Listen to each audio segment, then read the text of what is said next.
Hi everybody, welcome back to my channel. Again, this is Camille Easterday from Sullivan Select. I am a real estate agent, realtor here in Maryland and in Pennsylvania.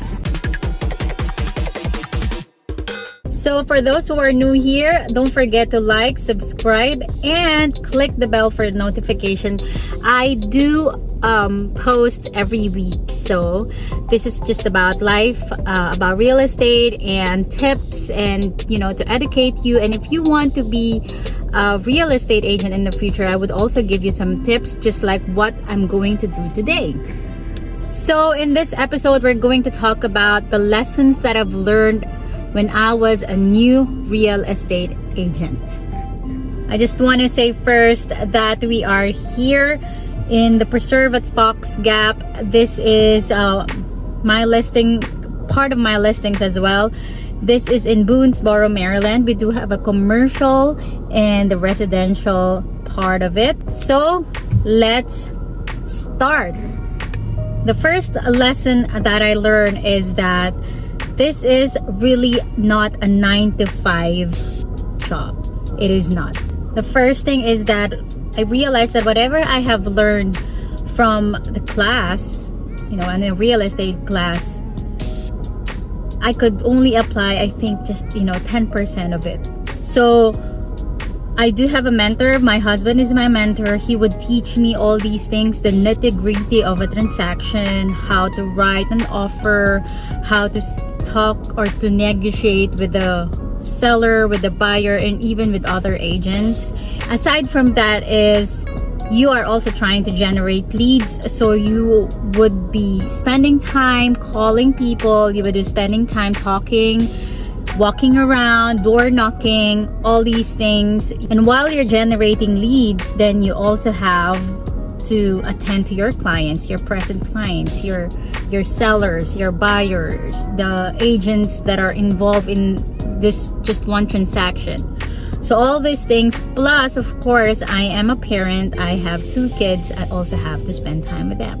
Number 2 lesson that I learned is that I have already mentioned it in number 1 because it's kind of connected, that I really needed a mentor badly.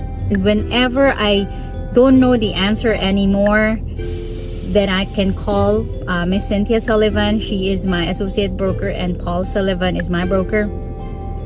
They would give me very, very insightful suggestion or advice in a transaction. And also, of course, my husband is my mentor. So if you want to really act proactive as a real estate agent, you gotta have a mentor. Another huge lesson that I learned is the balance between service and self-care. When it comes to this type of a job, this is customer service, and I experienced a lot of doing that in the past. I used to work in Philippine Airlines back when I was in the Philippines as a customer sales associate or reservation sales associate. And from there on, I would always be part of a sales company. But this type of a service is different. It's on the verge of being personal and being close to your client, because usually a transaction takes about 30 to 45 days. So as much as you would like to provide the excellent service that you are really aiming for, you also have to think about yourself. Because there are some customers or clients that are anxious. For instance, in a transaction, they are first-time home buyer, they don't know what to do. So what they would do is really call you every minute, every hour. Sometimes they would not ask even a question, they just want to be comforted. And it's really nice that we are there for them to encourage them, support them, and really give them a good feeling of we are just here for them.